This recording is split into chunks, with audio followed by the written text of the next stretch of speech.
श्री माता शरणम, श्री अरविंद शरणम। उपस्थित सभी मातृ संतान को मेरा प्रणाम। यहाँ जो प्रश्न आया है, हमने सुना है कि मानव भगवान होगा, क्या यह सच है?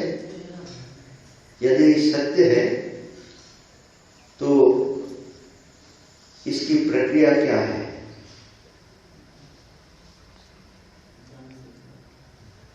मानव भगवान होगा, इसका मुख्य कारण है क्योंकि मानव भगवान का संतान है। जैसा मनुष्य का संतान मनुष्य होता है, ऐसा ही भगवान का संतान क्या होगा? भगवान ही होगा। लेकिन इसका प्रक्रिया बहुत लंबी है। भगवान से हम लोग आए हैं, धीरे धीरे धीरे धीरे मनुष्य तक आए हैं। हम लोग ही मछली थे, हम लोग ही उसका बाद जो उभयचर प्राणी हुए, कच्छप हुए, मंडूक हुए, उसका बाद पशु भी हम लोग हुए, उसका बाद अभी मनुष्य आए। लेकिन देखिए, मछली का बाद जो उभयचर प्राणी मंडूक या कच्छप हुआ, हर मछली नहीं हुआ, अभी तक मछली है। ऐसा ही हर कच्छप पशु नहीं हुआ,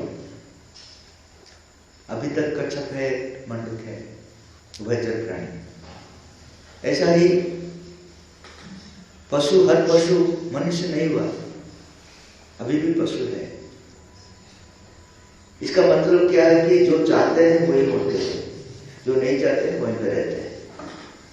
जो मछली चाहा ऊपर उठने के लिए, वो कच्छप हुआ या मंडूक हुआ। जो मंडूक और कच्छप चाहा वो पशु हुआ, और जो पशु चाहा वही मनुष्य हुआ। इसके लिए एक कहानी है। मनुष्य आने के पहले पशु थे, मनुष्य आए नहीं थे।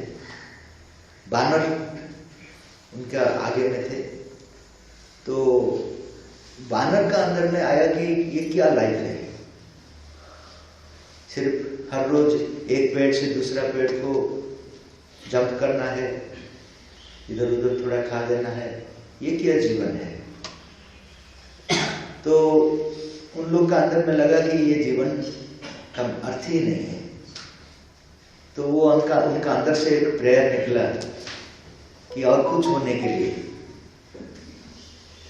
तो भगवान उनका रूप में आए, जैसा मछली का पास मछली रूप में आए, मत्स्य अवतार, कच्छप का पास कच्छप अवतार रूप में आए, ऐसा ही बानर के पास बानर रूप में आए और बोले कि हाँ ठीक है, तुम यहाँ का शेष जीव नहीं हो, शेष प्राणी नहीं हो, तुम्हारा बाद यहाँ और एक प्राणी आएगा, उनका नाम मनुष्य है, और वो मनुष्य कहीं पे भी नहीं आएगा, आप लोग से जो चाहेंगे वही होंगे।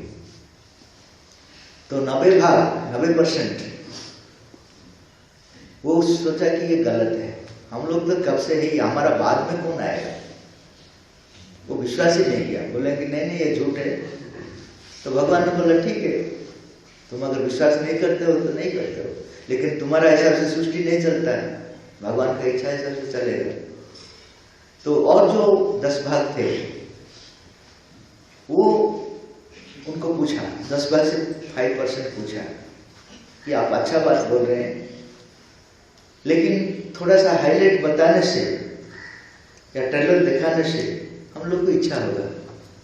जैसा क्रिकेट मैच देखने का पहले हम लोग हाईलाइट देखते हैं, फिल्म देखने का पहले ट्रेलर देखते हैं, ऐसा ही मनुष्य जाति का क्या हम लोग थोड़ा बताइए, तब हमारा अंदर में इच्छा होगा कि हम लोग मनुष्य होंगे। तो उन्होंने बोला कि मनुष्य का लीला तुम समझोगे नहीं। मनुष्य ऑस्ट्रेलिया में क्रिकेट खेल खेलेगा, यहाँ कोटपाड़ में वो टीवी में देखेगा। तुम ना क्रिकेट मैच को समझोगे, ना टीवी क्या बताए तुमको।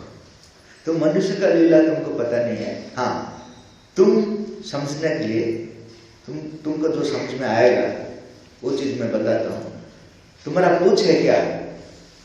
हाँ है, ये तो मेरा प्रेस्टीज है, पशु का प्रेस्टीज है, पूछ है, तो वो पूछ नहीं रहेगा, तो वो 5% डिप्रेशन में चले गए। क्या पूछ नहीं रहेगा तो जीवन का मजा क्या है? हम लोग का जब दुख आता है जीवन में, एक पेड़ से दूसरा पेड़ जंप कर देते हैं और पूछ को हिला देते हैं तो दुख सब चला जाता है। मनुष्य जब हो जाएंगे, हमारा जीवन में जब दुख आएगा तो किसको हिलाएंगे? तो दुख कैसा जाएगा? नहीं नहीं नहीं नहीं, हम है तो अच्छा है, हम बानर ही रहेंगे, मनुष्य नहीं होंगे।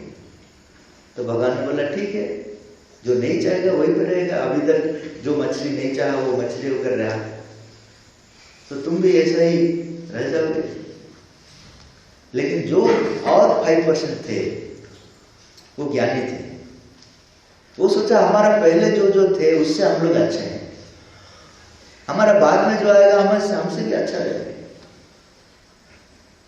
तो पूछ रहने से क्या, नहीं रहने से क्या? तो उन्होंने बोला कि हम लोग रेडी है, हमको मनुष्य बना दो, हम पूछ को सरेंडर कर देते हैं। तो शायद वो मीटिंग में अब जो 5% थे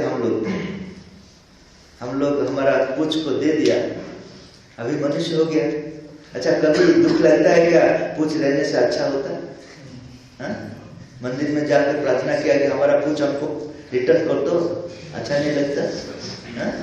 लेकिन उस समय जब बानर थे, उस समय पूछ नहीं रहने से नहीं होगा, ये सोचना ही बहुत इम्पॉसिबल लग रहा था। इसलिए 100% से 5% ओनली, 5% राजी हुआ, 95% विश्वास ही नहीं किया। उस समय ये सोचना बहुत इंपॉर्टेंट है, लेकिन उस समय सोचने का अभी हम लोग को पता होता है बिना पूछ से अच्छा जीवन हो सकता है। अभी पूछ रहने से मुश्किल है। आप लोग जो इधर बैठे हैं अच्छा से, अगर पूछ रहता तो इतना एरिया में बैठ नहीं सकते थे। हर आदमी के लिए पूछ के लिए अलग जगह जरूरत होता है, और जब ड्रेस सिलाने के लिए तो एक पूछ के लिए भी स्पेशल डिजाइन करना होता है, डबल पैसा ले जाएगा वो। तो अभी हम लोग समझते हैं पूछ का जरूरत नहीं, लेकिन उस समय पूछ का जरूरत इतना था कि 95% राजी नहीं हुआ।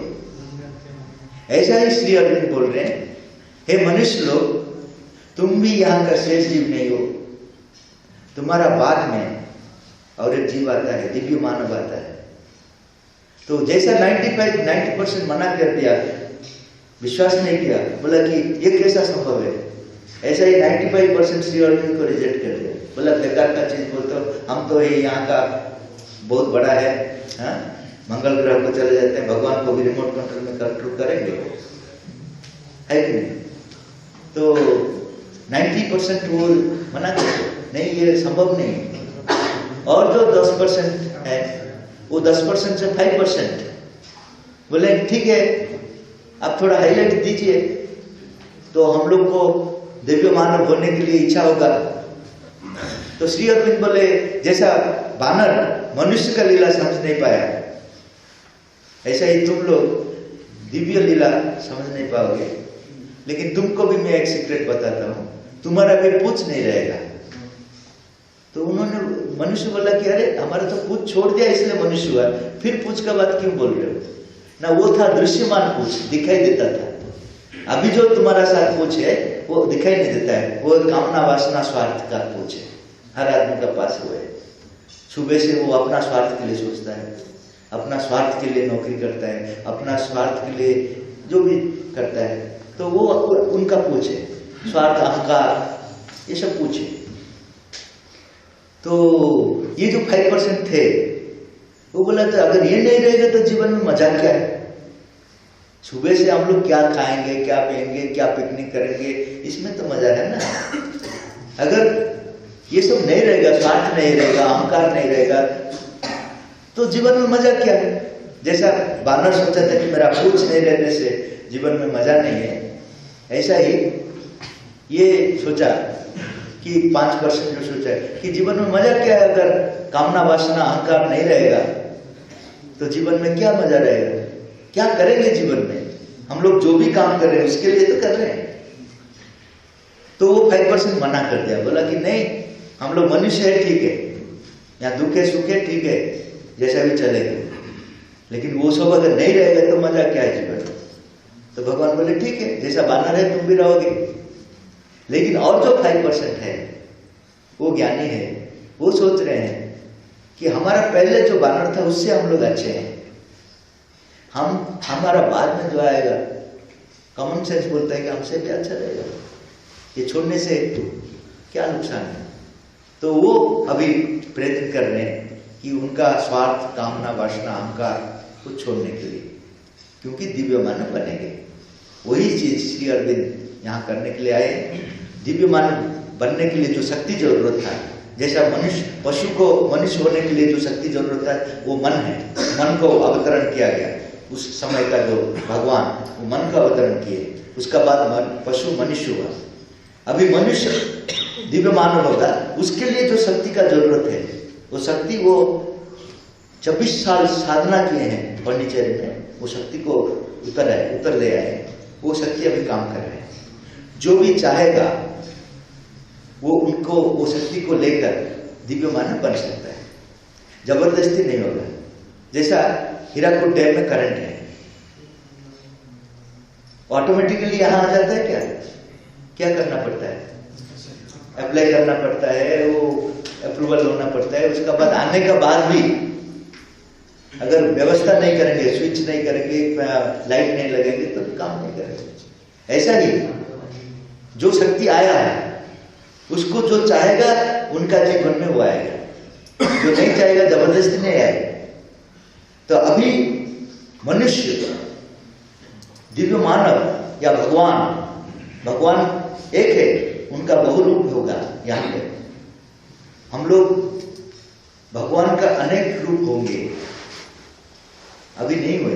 अभी हमारा अंदर में अहंकार है, स्वार्थ है, लेकिन हम भगवान से आए हैं, सच्चिदानंद स्वरूप। यहीं पे सच्चिदानंद स्वरूप होंगे, अनेक सच्चिदानंद स्वरूप होंगे, एक नहीं। अगर वो सौंदर्य है भगवान, हम लोग एक एक फूल होंगे, हर फूल का एक स्वतंत्र सौंदर्य रहेगा। तो ये पृथ्वी, ये धरती माँ, ये मिथ्या नहीं है, ये माया नहीं है, ये भगवान का प्रकाश का क्षेत्र होगा और हम लोग भगवान होंगे, हमारा अंदर में सच्चिदानंद प्रकाश होगा। अभी वो समय आ गया है, यही है दिव्य मानव बनने, ये प्रोसेस है।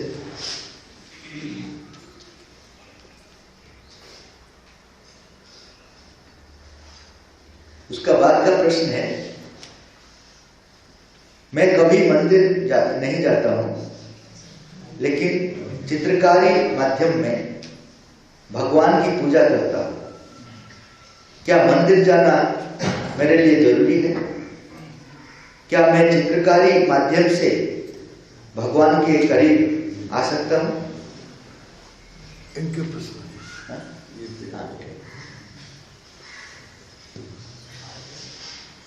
हर चीज अपना अपना लेवल में एक साधना है।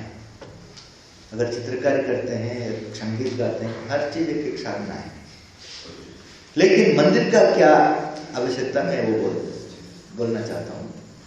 एक व्यक्ति ने मुझे पूछा कि भगवान तो सब जगह में है, मंदिर क्यों बनाते हैं, मंदिर को क्यों हम लोग जाते हैं?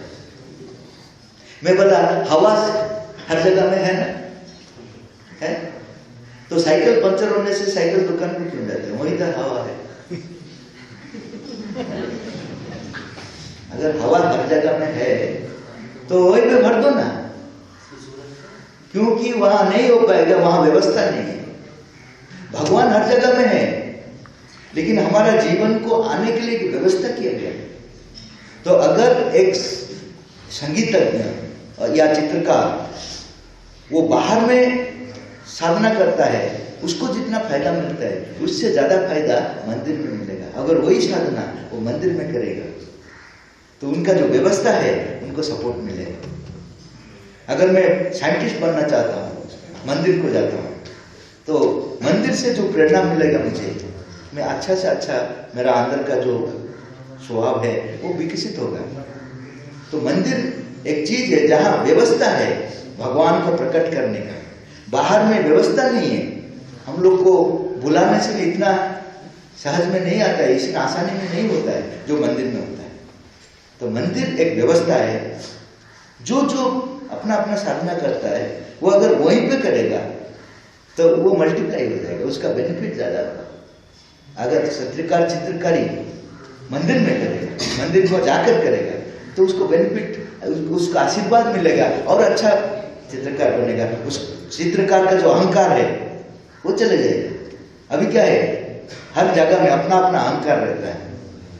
मैं अगर बहुत बुद्धिमान हूँ तो मेरा बुद्धिमान का अहंकार है, मेरा पास अगर पैसा ज्यादा है पैसा का अहंकार है, अगर मैं कलाकार हूँ तो कलाकार का अहंकार है। हर चीज में अहंकार है। वो अहंकार को कैसे कमाएंगे? मंदिर में भगवान का जो पावर है ना, वो सूर्य किरण जैसा है, वो मेरा अहंकार को पिला देगा, टोटली डाइल्यूट कर देगा। वो पानी में पिघला दे। तो मंदिर का जरूरत है इसलिए कि अपना अंदर में जो क्वालिटीज है उसको सही जगह में लेना। मंदिर ही बोलो या आश्रम बोलो, जो भी बोलो, वो अच्छा प्लेस है जहाँ वो अच्छे से विकसित हो सकता है। आपका अंदर में जो जो क्वालिटी है वो आपको विरोध नहीं करेगा, आपका अंदर में जो क्वालिटी है उसको प्रस्फुटित करेगा।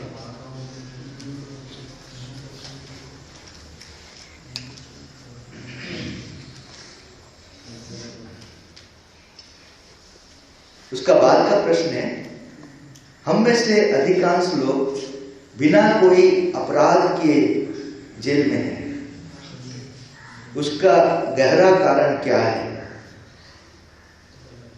बाहर का कारण तो अनेक है, आपको पता है क्यों है क्यों नहीं है। अंदर का बहुत अच्छा कारण है, आप अगर सुनेंगे तो आपका अच्छा लगेगा। ये पृथ्वी अभी दिव्य होना जा रहा है, भगवान प्रकाशित हो रहे हैं। ये टोटल धरती माँ भगवतमय होगा। उसमें जेल भी रहेगा कि नहीं रहेगा? जेल धरती माँ के अंदर में है कि नहीं है? अगर जेल भी भगवतमय होगा, उसमें अच्छा लोग आना है या बुरा लोग से होगा? अच्छे लोग से ही होगा। इसलिए आप लोगों को भेजा गया, भगवान ने भेजे हैं। बाहर का कारण दूसरा छोड़ दीजिए। इस जेल को मंदिर बनाने का काम में आप लोग को भगवान सिलेक्ट किए हैं। आप लोग का अंदर में इतना कुछ क्वालिटीज है, आपको पता नहीं। आपको पता नहीं आप क्यों आए हैं। भगवान आपको भेज रहे हैं इसको मंदिर बनाने के लिए। तो इसीलिए अच्छे लोग को सिलेक्ट कर भेजते हैं, जो अच्छा युद्ध करेगा, करना जिसको पता है। उसको घर में रहना चाहिए ना युद्ध क्षेत्र को जाकर मरने के लिए रेडी होना चाहिए? बताइए क्या समझ सुनाई? एक आदमी लंका में कूदना चाहिए। हाँ, वही तो, मरने के लिए रेडी होना चाहिए।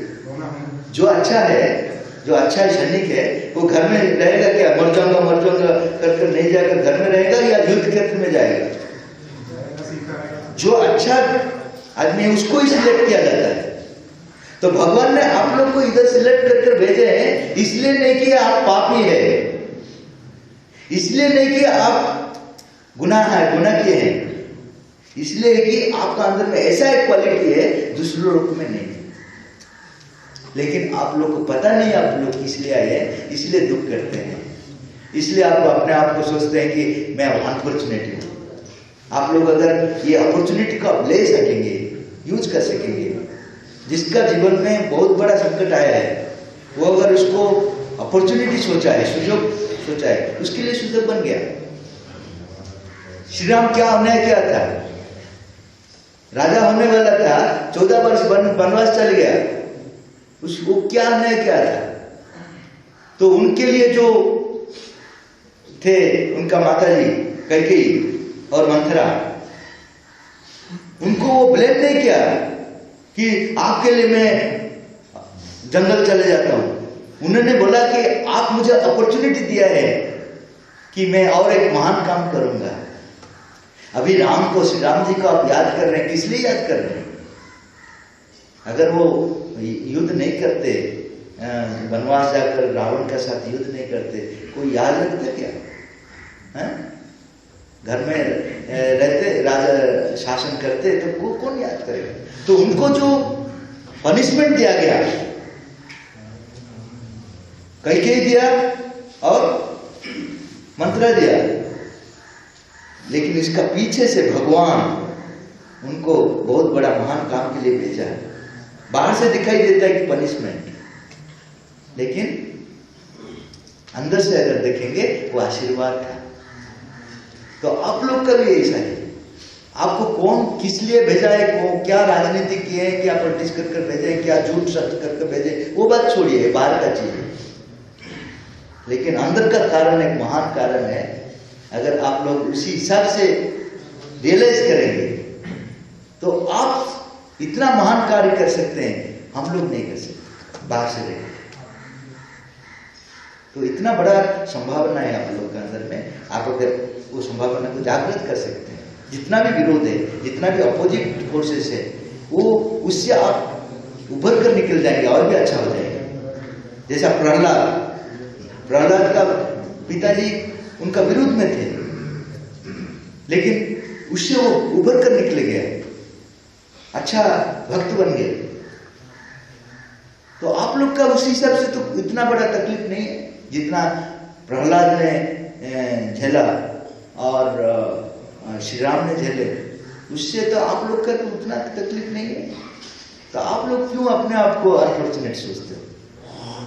आपका अंदर एक ऐसा संभावना है जो आप लोग मिलकर कर सकते हैं। आप दिखा सकते हैं कि ये जेल नहीं है, मंदिर है। आप अगर एकजुट हो जाएंगे ना, तो असंभव को संभव कर सकेंगे। इसलिए आप लोग आएंगे। बाहर का कारण छोड़ दीजिए, भूल जाइए।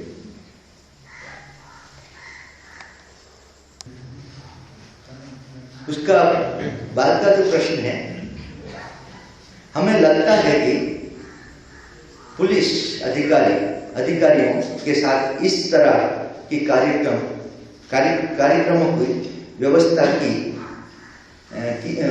की जानी चाहिए, क्योंकि उन्होंने हमारा जीवन बर्बाद कर दिया।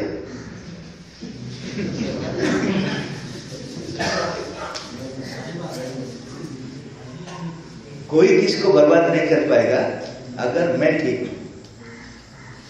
आपको नर्क में भी भेज सकता है, नर्क आपको लिए स्वर्ग बन जाएगा अगर आप ठीक हो। ये बात हर टाइम सत्य है।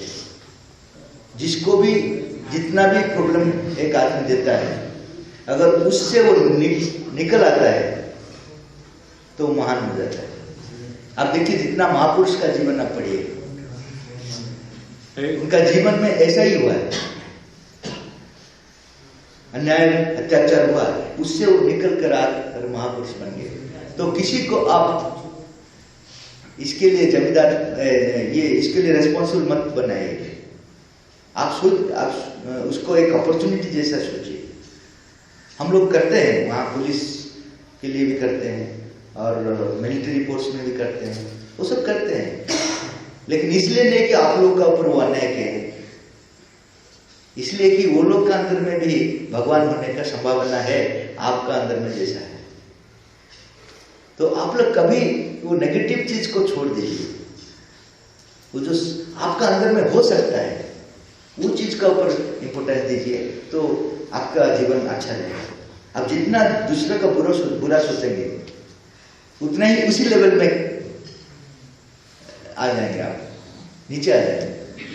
आप जितना भी अच्छा सोचेंगे ना, आपका अंदर का अच्छा उनको भी अच्छा बनाएगा और उनका अच्छा आपको अच्छा बनाएगा। सपोज मैं आपके लिए अच्छा सोचता हूँ, तो आप लोग का अंदर में मेरे लिए अच्छा सोचना शुरू हो जाएगा, तो मेरा भलाई हो जाएगा। मैं अगर आप लोग को बुराई सोचूंगा, तो आप लोग का अंदर में जो बुरा है वो आगे आ जाएगा, मेरा बुरा करेगा। तो जो भी किया है उसको भूल जाइए, भूलकर आपका अंदर में जो बहुत बड़ा पॉसिबिलिटी है उसको जागृत कीजिए। हम लोग पुलिस स्टेशन में गए हैं, वहां पे भी स्टडी सर्कल किए हैं, मिलिट्री जो फोर्सेस है वहां पे भी किए हैं। हर जगह में हम लोग जाते हैं, हर जगह में भगवान को जानना जरूरत है। जितना भी अच्छा हो, जितना भी बुरा हो, हर आदमी भगवान का संतान है, उसको जानना चाहिए कि वो भगवान हो सकता है। अगर दस्यु रत्नाकर भगवान हो पाए, हम लोग क्यों नहीं हो पाए?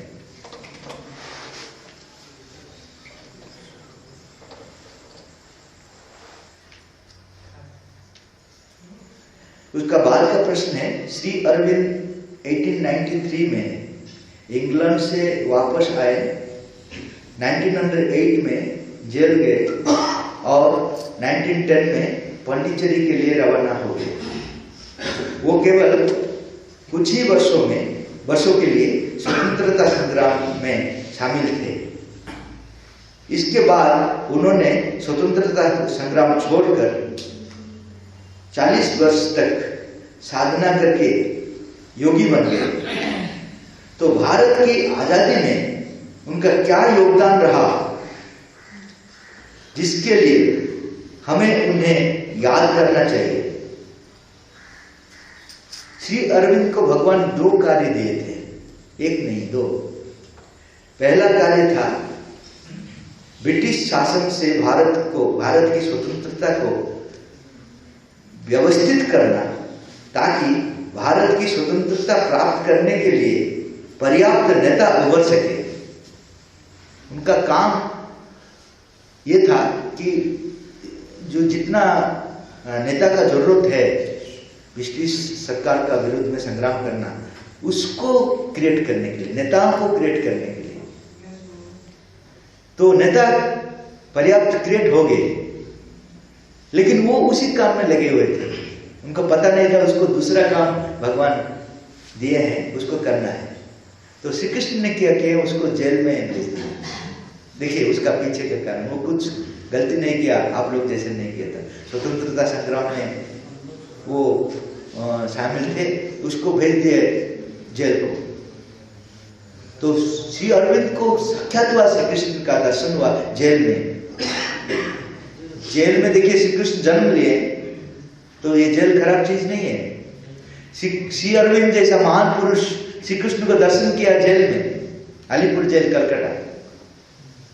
तो वो श्री कृष्ण उनको बोल रहे हैं कि मैं तुमको इधर लेकर आया हूं। क्यों? कि तुम्हारा 2 काम था, तुम तो एक काम खत्म कर दिया, लेकिन उसमें लगा रहते हो। अरे लीडर्स बन गए हैं, अभी वो लोग स्वतंत्रता काम करेंगे। तुम्हारा जो दूसरा काम है, दूसरा काम क्या है? मनुष्य दिव्य मानव बनेगा। ये बहुत बड़ा काम है, तुम्हारा हाथ में होना है। इसीलिए मैं तुमको जेल लेकर आया हूं। यहीं से तुमको छुड़ाकर पांडिचेरी जाना पड़ेगा और वहां पे वही तपस्या करोगे। तो दोनों महान काम किए हैं। एक है लीडर्स को क्रिएट किए हैं। हम लोग जो गांधी नेहरू सब देख रहे हैं ना, जो जितना भी लीडर्स उनका बाद में आया ना, वो बनाया है लीडर बनाने के बाद उनका काम खत्म हो गया। भगवान उतना ही उनसे चाहते थे, उसका भगवान जितना चाहेंगे उतना ही करेंगे ना। आपका अधिकारी जितना चाहेंगे उतना करेंगे ना, उससे ज्यादा करेंगे। वही है, भगवान उनसे चाह के तुम लीडर्स क्रिएट करो, बाकी लीडर्स वो काम आगे ले जाएंगे। तो उन्होंने उतना तक किए, लेकिन वो आगे जा रहे थे, उनको याद नहीं था।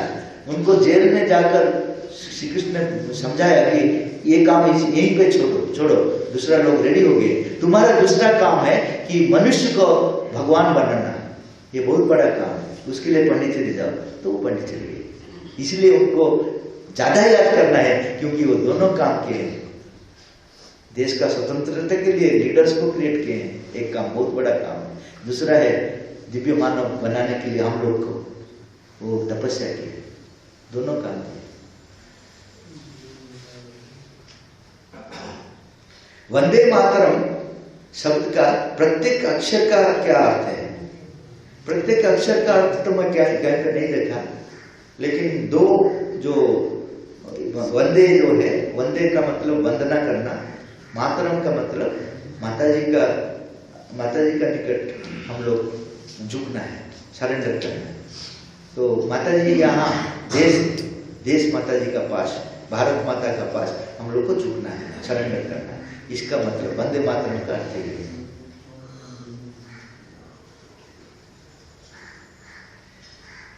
और एक प्रश्न है, आपके आंदोलन के बारे में जानने के बाद मुझे खुशी है और मैं कुछ योगदान देना चाहूंगा। मैं इस आंदोलन में कैसे योगदान दे सकता हूं?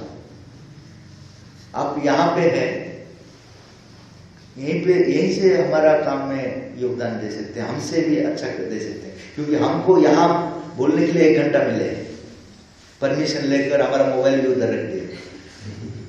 हम लोग को ज्यादा फ्रीडम नहीं, आपका जितना फ्रीडम नहीं है। तो आप यहाँ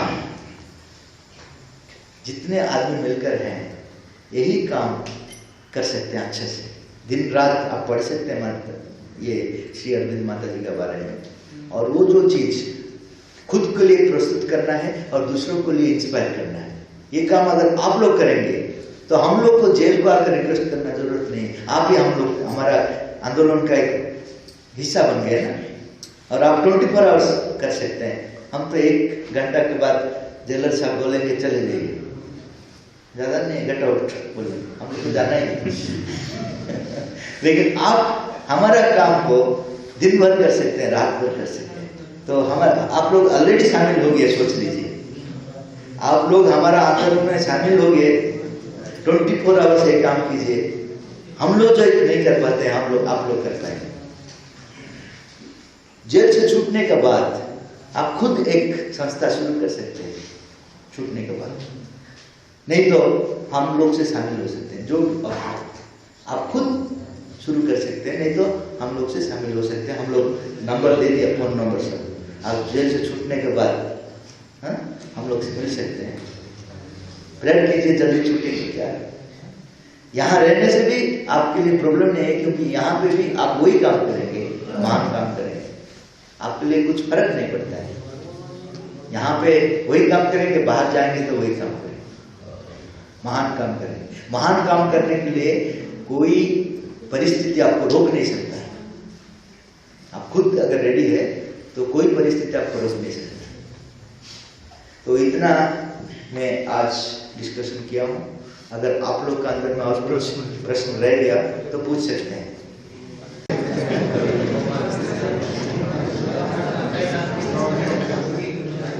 गुस्सा होता है, प्रश्न का अच्छा से पूछ सको, ज्यादा ही गुस्सा आता है। नहीं, अच्छा से पूछने को सीखो। सिर्फ ऐसा नहीं है कि एक बाकी नहीं, कैसे अच्छा से पूछना सीखने से भी अच्छा होगा। हाँ बोलो, पूछो। मैं ऐसा परिस्थिति में गुस्सा हो जाता हूँ, ऐसा बोलो। इनी टाइम में गुस्सा आता है। हाँ कब? इनी टाइम गुस्सा ही आता है, जब भी आ जाता है। अच्छा, अपने आप से या दूसरों से?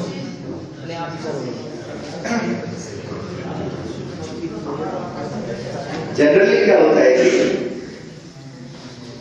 दूसरा आदमी जब उनको ऐसा परिस्थिति क्रिएट करता है तब गुस्सा आता है, वो जनरली होता है।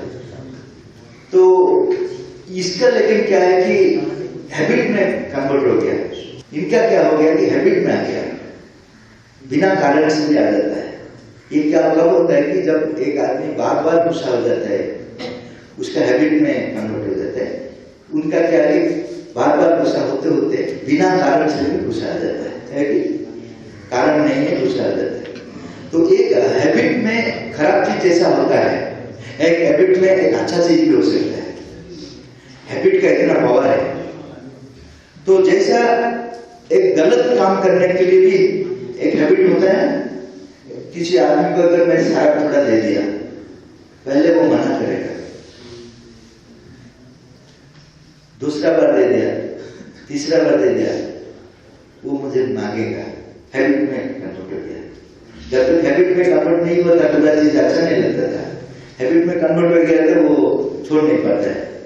ऐसा ही जितना बैड हैबिट्स है, उसको जितना दिन लगा बैड हैबिट होने के लिए मेरा अंदर में, उससे ज्यादा अच्छा हैबिट मुझे क्रिएट करना है। क्योंकि अच्छा हैबिट इतना जल्दी नहीं होता है, बुरा चीज जितना जल्दी हो जाता है अच्छा चीज इतना जल्दी नहीं होता है। तो उसको क्या करना है कि मैं जब भी गुस्सा होता हूँ तब मिरर में अपने आप को देख लूंगा कैसा लगता हूँ, तो गुस्सा इमीडिएटली चले जाएगा नहीं चले जाएगा।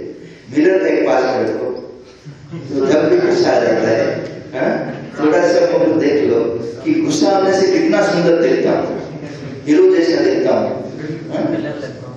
विलन लगता हूँ। तो ऐसा ही कुछ अपना तरीका निकालो, क्योंकि गुस्सा का अगर कारण नहीं है तो छोड़ने का भी कुछ कारण नहीं होना चाहिए, समझ गया।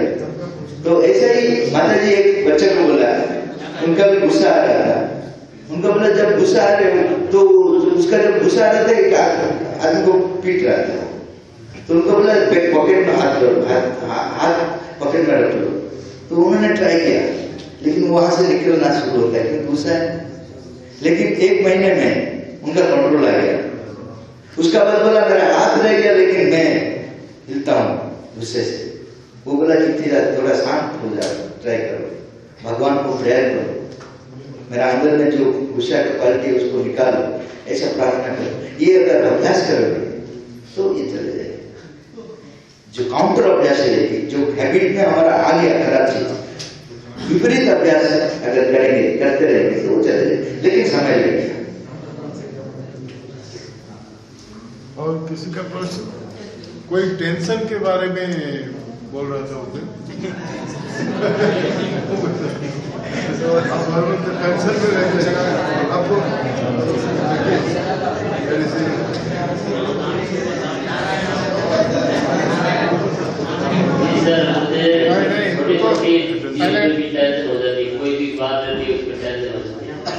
कोई भी बात में कोई भी चीज रहती है उसमें टेंशन हो जाती, कोई भी काम हो या कुछ भी हो उसमें तो बहुत ज्यादा डर आ जाता है।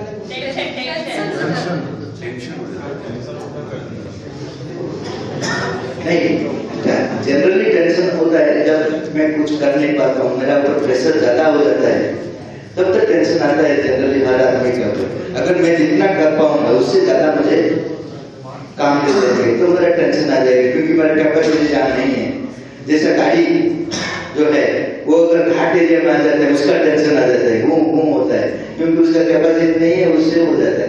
लेकिन आप बोलते हैं कि बिना कारण से टेंशन आ जाता है, कोई भी कारण नहीं है, छोटी छोटी बात में भी टेंशन आ जाता है। उसका मतलब यही कारण है, इसका जैसा कारण है क्रोध आ जाता है, कि हैबिट में बन गया। आपका टेंशन एक हैबिट में बन गया, क्योंकि जनरली टेंशन तब आता है जब प्रेशर लोड ज्यादा होता है। प्रेशर लोड नहीं होने से भी अगर टेंशन आता है तो ये हैबिट में बन गया है। तो उसको आप धीरे धीरे शांत होना है, भगवान को पुकारना है, मुझे हमारा अंदर में बिना कारण में टेंशन आ जाते हैं उसको निकालो, और मैं अच्छा आदमी होना चाहता हूँ। अगर आप सिंसियर है भगवान जरूर सुनेंगे। और सिंसियर प्रेयर सब ग्रांटेड, जितना भी सिंसियर प्रेयर है उसको भगवान सुनते हैं, तो आपको सुनेंगे और आपका टेंशन भी चले जाएगा। तुमने पूछा था कुछ बोलने से मुझे अच्छा नहीं लगता। साइलेंट सुनो, आराम से सुनो।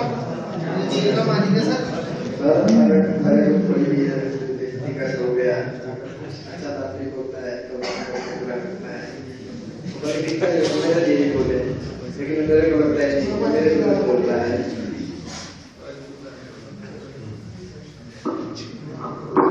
हाँ, जनरली बुरा बात बोलने से बुरा लगता है, लेकिन इनको अच्छा बात बोलने से बुरा लगता है। इसका कुछ कारण हो सकता है, क्योंकि जो आदमी अच्छा बोलता है उसका पीछे का इंटेंशन का वाइब्रेशन जो है उसको शायद लग जाता है। क्योंकि बहुत आदमी हैं दुनिया में जो अच्छा बात बोलते हैं, मीठी बात बोलते हैं, लेकिन अंदर में वो और कुछ सोचते हैं। तो अगर वो चीज उनको अंदर में चले जाता है, वो अगर रिस्पॉन्स हो जाता है उसका, तो उनको खराब लगता है। तो ऐसा है कि आपका अंदर में न्यूट्रल कर सकते हैं। आप जैसा सूर्य किरण आ गया तो अंधकार क्या हुआ, रोशनी में भर गया। तो आपका अंदर में जितना भी खराब चीज जाता है, आपका अंदर में अगर सदिच्छा रहता है तो वो अच्छा में कन्वर्ट हो जाएगा। आपको अगर बुरा लगता है तो वो क्या होता है कि वैसे ही रह जाता है। आप उसको जो भी आपको जो बोलता है उसको आप अंदर में ले जाइए, उसका अच्छा ही सोचिए वो आदमी का, तो आपका अच्छा होगा। ये प्रैक्टिस कीजिए।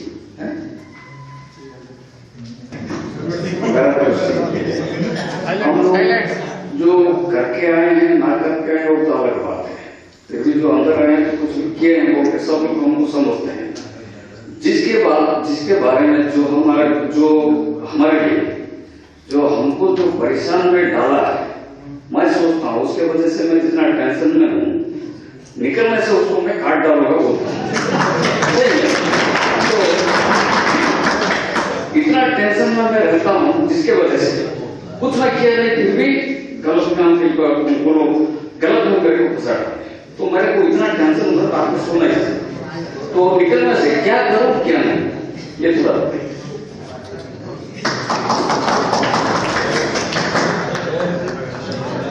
ऐसा तो ये जो सोचना है ये तो मेजोरिटी सोचते हैं सही, आप लोग नहीं है। हर जगह में ऐसा ही सोच है, अगर मेरा कोई कुछ गलत किया है तो उसको मैं देख लेता हूँ। तो ये तो जनरल चीज है, इससे महानता कुछ नहीं है। महानता कब होता है कि वो जो मेरे लिए जो किया है उसका चेतना इतना निम्न स्तर में है, इसलिए किया है। मैं भी उतना निम्न स्तर में जाऊंगा क्या, तो मेरा क्या फायदा है, मेरा और उसमें फर्क क्या है। अगर कुत्ता मुझे काट लिया, मैं उसको भी काट लूंगा क्या? मैं क्या करूं? मुझे पता होना चाहिए कि वो कुत्ता है, मैं तो मनुष्य हूं। तो मेरे को अच्छा सोचना है कि ठीक है, नहीं तो कभी भी ये दुनिया ठीक नहीं रहेगा। अगर हर आदमी ऐसा ही रिवेंज लेते जाएगा तो ये बढ़ते जाएगा, इसका अंत नहीं होगा। आप उसको मार देंगे, उसका मार देने से क्या दुनिया परिवर्तन हो जाएगा? उसका बेटा आपका बेटा को मारेगा, क्योंकि वो देखेगा नहीं आपको, उनका पिताजी उनको क्या किया उनको पता नहीं, वो देखा है कि मेरा पिताजी को ये मारा, तो उसका बेटा को मैं मार दूंगा। वो बेटा फिर बोलेगा उसको मारे। ये चेन रिएक्शन है, इसका अंत नहीं है, इसमें आपका भी फायदा नहीं होगा। आप अगर उसको मार देंगे क्या आप शांति में रहेंगे? कभी नहीं रह सकते। वो सोचते हैं, जो भी सोचते हैं कि मैं उसको मार दिया, रिवेंज ले लिया, मैं शांति में रहूंगा, नहीं रह पाएंगे, क्योंकि निम्न चेतना में शांति नहीं है। हर टाइम ऊर्ध्व चेतना में ही शांति है। तो आपको जो अन्याय किया है उसको आप उसका अच्छा ही सोचिए, तो वो जो अच्छा है आपका पास आ जाएगा। जैसा वशिष्ठ का ऋषि वशिष्ठ आपको पता है, उसको 100 संतान को विश्वामित्र ने मार दिए, 100 संतान को मार दिए, वो पड़ोस में थे। तो वशिष्ठ का जो पत्नी अरुंधति वशिष्ठ को बोले कि मुझे थोड़ा नमक चाहिए, तो उन्होंने बोला विश्वामित्र के घर को जाओ, नमक ले आओ। उन्होंने बोला आपका 100 संतान को मार दिया, फिर भी तुम बोल रहे हो कि उनका घर को जाकर नमक ले आना। तो वो बोलता है मैं तो उसको प्यार करता हूं। वो जो क्या है वो बाहर का प्रकृति है, वो नहीं है जो करता है। आपका अंदर में गुस्सा है कि आप कुछ कर देते हैं, ऐसा ही एक चीज हो जाता है तो कर देते हैं। इसके लिए आप अगर यहां से अच्छा से सोचेंगे, धीरे से सोचेंगे, तो आपको पता चलेगा कि मैं अच्छा होने से मेरा ही फायदा है, मैं अच्छा होने से उनका भी फायदा होगा, और दोनों का फायदा से ये पृथ्वी परिवर्तन होगा। ये सोचिए, थोड़ा एकाग्र होकर मेडिटेशन करते हुए सोचेंगे तो आपको अच्छा लगेगा। नहीं तो रिएक्शन रहने से वो गलत ही सोचेगा। अगर रिएक्ट हो जाते हैं, रिवेंज लेते हैं, तो उसमें फायदा कुछ नहीं होगा। अभी तक संसार में कहीं पे भी रिवेंज लेकर फायदा नहीं होगा, अभी भी नहीं होगा। पापी लोग को छोड़ दिया जाए, जो अधर्म करे वो करते रहे, उसे छोड़ दिया जाए। नहीं, आप छोड़ने से तो भगवान छोड़ेंगे नहीं ना। वो मैं बात बोल रहा हूँ, आपके लिए वो करना है जो अच्छा है। भगवान के पास पावर है, वो कैसे उनको संभालेंगे उनको पता है। हमें कुछ करने की जरूरत नहीं, आपको करना जरूरत नहीं, क्योंकि आप अगर अच्छा होंगे तो आपके लिए अच्छा होगा। भगवान का जैसा इतना ज्ञान नहीं है, इतना पावर नहीं है कि उसको डील कर सके। समझिए, जो सृष्टि बना है उसका दायित्व है वो सब देखना। हमारा दायित्व है हम कितना अच्छा हो सकते हैं। हो सकता है सर कि भगवान उन्हीं को मीडिएटर बना के दे सकते हैं। हाँ, अगर आपको नहीं, सही बात है, आपको अगर मीडिएटर बनाया है तो आप उनको प्रेम से मरेंगे। भगवान का अंदर में प्रेम है। अगर रिएक्शन हो जाता है तो आपको आप मीडिएटर नहीं है, आपका अंदर में उसका प्रति प्रेम है। भगवान सबको प्रेम करते हैं, लेकिन फिर भी सुनामी आ जाता है, कोरोना आ जाता है, प्रेम से सब होता है। अगर आपका अंदर में प्रेम है उनका प्रति, तब आपको पता होना चाहिए कि भगवान आपको भेजे। लेकिन आपका अंदर में अगर रिएक्शन है, रिवेंज लेने का इच्छा है, तो आपको भगवान भेजा नहीं। तो अपना रिएक्शन सर, वो एक के बाद एक गलत दिख रहा है, समझो कोई आपको ज्यादा से ज्यादा गलत दिख रहा है, तो उसका रेस्पॉन्सिबिलिटी आपका नहीं है। वही बात मैं बोल रहा हूँ, इसका रेस्पॉन्सिबिलिटी आपका नहीं है। जो भेजे हैं उनको, उनका रेस्पॉन्सिबिलिटी है। आपका रेस्पॉन्सिबिलिटी, आपको भगवान क्यों भेजे हैं उसको रूप देना है, उसको प्रकट करना है। उसको जो होगा उसका कर्म फल है। वो कर्म फल कौन रेगुलेट करता है? भगवान रेगुलेट करते हैं। तो उसमें हम लोग का कुछ दायित्व नहीं है। अगर भगवान हमको बोलेंगे तो दूसरा बात है, अगर बोलेंगे तो मेरा अंदर में रिएक्शन कंप्लीटली जीरो होना है, नहीं तो बोलेंगे नहीं। भगवान मुझे अगर बोलेंगे ये काम करो, अर्जुन को बोलेंगे कि जो यूज करो अपना लोग को मार दो, प्रेम से मारा ना, अपना लोग को प्रेम से मारा। उनका जो भाई बहन सब भाई लोग थे उनको मारा, वो भगवान ने बोला, तब प्रेम रहेगा उसमें। तो आपका अगर भगवान बोलेंगे मेरा काम करो, तो आपका अंदर में प्रेम का जागरूक होगा। अगर रिएक्शन होता है, रिवेंज होता है, तो अपना अहंकार है, तो इसमें फायदा नहीं होगा आपका। उनका भी फायदा नहीं होगा, आपका भी नहीं होगा, संसार का भी नहीं होगा।